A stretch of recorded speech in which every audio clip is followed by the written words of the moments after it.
everybody. It's your host, Ruthie of the Defiant Business Podcast, and we are well into season 3, talking about the future of marketing. And today's episode is about what's next for podcasting.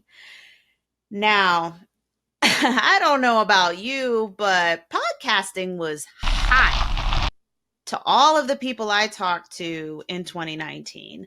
I know it's been growing over the last few years and we've seen a lot of growth in a lot of different avenues, but wow, 2019 was like the year of the podcast. It seemed like everybody and their mom got a podcast.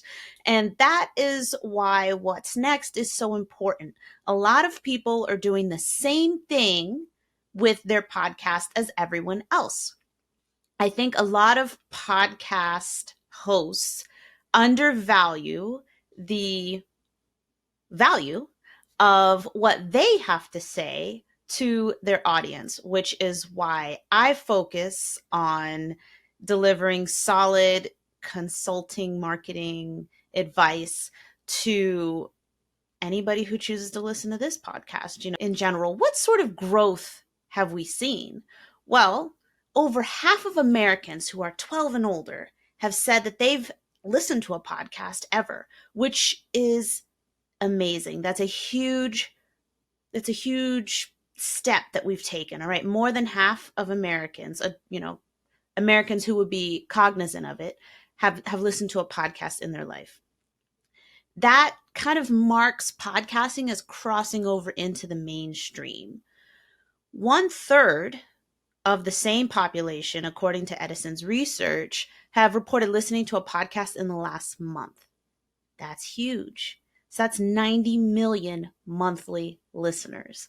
And when you choose to listen to a podcast, it's something that you click on. It's something that you want to hear. So even if you're not consistently listening the entire hour, it was something that you wanted to hear. That's not necessarily the same as radio. You may choose the radio station, but it doesn't mean that you're consciously listening. And let's be honest, most of us tune anything we don't want to hear out if it's actually on. So one of the areas of growth that they've seen is with celebrity podcasts. And there's two minds about this. Celebrity podcasts, it does introduce the medium of podcasting to more people because they share on their social media or maybe their website that they've started this podcast, and more people download the podcasting apps where, podcasts like mine can be found if they're interested.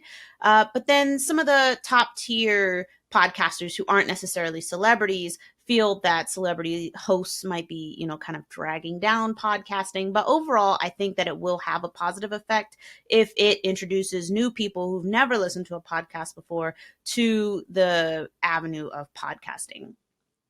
But if you look at any of the top podcasting platforms, you will see that celebrity podcasts take up about I'll say they dominate the top 10 usually. Where you find more traction as a business owner who has a podcast is not focusing on the top 10 for the whole platform, but focusing on the top 10 for your industry. If you are a business consultant, then you would want to have a podcast that dominates in the business category. So the top 10, maybe not, but business category. I listen to podcasts to learn things. I'm not generally listening to podcasts for entertainment. So those business podcasts, sales, marketing, any of those are of interest to me. And those are the types of podcasts that I typically interview on. And those are the type of people that I typically want on my podcast. I've found podcasting to be an easier way to generate content if you don't overdo it. And it's super easy to overdo in terms of production and what you feel everybody wants to see or hear from your podcast. Also, it depends on how many steps you add to that production process. So in my case, I like to have the cleaned up transcript. I like to create images for it. Now, like I said, for our first episode, we're investing more in the video process. So my process is growing, and thankfully I have my virtual assistant to help me out with a lot of that. And I have somebody who cleans up the transcripts for me, but I use a transcript software. So there's lots of ways to kind of tweak that process. And the more of a process you actually build it into versus just kind of doing everything, willy-nilly, the smoother it'll go for you, and you're less likely to skip steps or miss steps.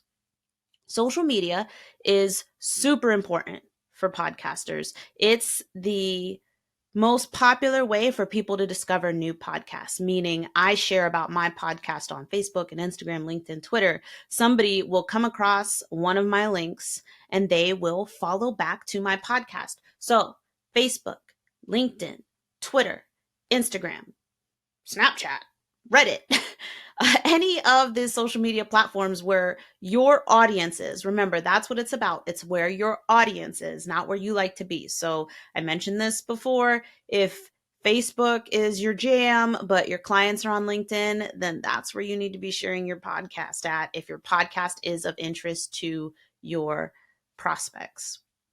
So 60% of listeners find out about new podcasts through social media. So social media will continue to be huge. So please, if you're a podcast host, don't forget to share your podcast on your social media channels. If you're a podcast host, I'd recommend that you kind of just templatize it out and, create a few posts around your podcast episodes and then just schedule them so that way they go and you don't miss a beat.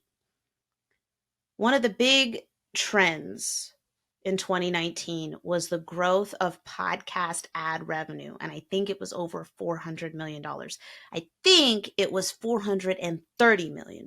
So incredibly huge. And it's not a surprise to see that as podcasts increase in popularity, so we also see more ads as well.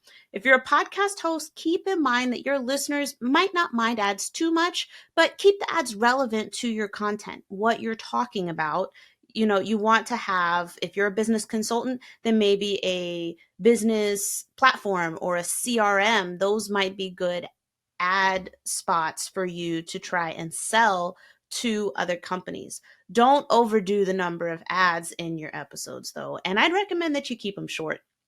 Some of the ads, maybe they run 60 seconds, but that needs to be a really well-written ad to run 60 seconds. If I were you and I was the business that you were selling those ads to or selling the ad spots to, I would say maybe 15, 30 seconds if you can manage it. If we can be concise and clever, and then maybe also tell them that because they sponsored an ad in your podcast episode, maybe you'll also give them a link, right? And then that way the link is on the page. Anybody who hears the ad can go to the show notes and see that link there.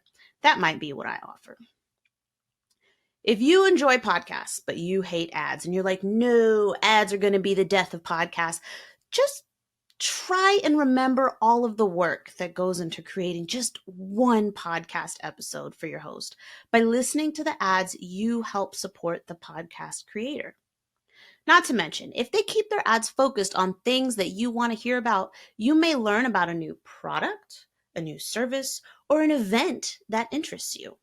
I think that that's going to be a huge spot too. Eventually will be event marketing via podcast ads. The reason why? Well, many podcasts still don't charge a crazy amount for their ad spots. This puts podcast ads within the realm of the affordable for many small businesses. So if you're a small business who's trying to organize an event, then perhaps buying ad space or ad spots in a podcast where your target audience is the podcast host audience would be a great investment for you. I've seen podcast ad spots as low as $5. And of course, then they go higher to $300. But what would it cost for you to get that same sort of, that same ad, that same audio out onto the radio? Right. And then you're not even really sure what the return on your ad spend is. Whereas if you do it with a podcast, you'll know that it's the right audience and people download and they're active and they're engaged with the podcast host on social media. So if you're promoting an event and you want it to do really well, you might even be able to work with that podcast host and see if you could get a link in the show notes in terms of getting people to these events. So I think that is what's going to be next. Great collaborative and thoughtful ad placement in podcasts. I also think that we're still going to continue to see podcast growth. We're going to start seeing more podcast failures, and that is just dead podcasts that are floating around. And that's just because we're still seeing so much more growth, but then people realize that it's hard, and so then they quit. So I think we're going to continue to see that. I think we're going to see more people trying this short podcast format that we favor here at the Defiant Business Podcast. And I think that's just because it's a little different. And anything you can do that's different these days to stand out, as long as you're not offending your audience, is a good thing. So, yes, more podcast ads, but hopefully collaborative. And that is something you should think about for your own business. More dead podcasts that nobody is contributing to anymore, and possibly more podcasts in the short form. All right. That's been an episode of the Defiant Business Podcast. I'm interested to hear what you think is next for podcasting. So please comment, like, share, let me know your thoughts. And I can't wait to share the next episode with you.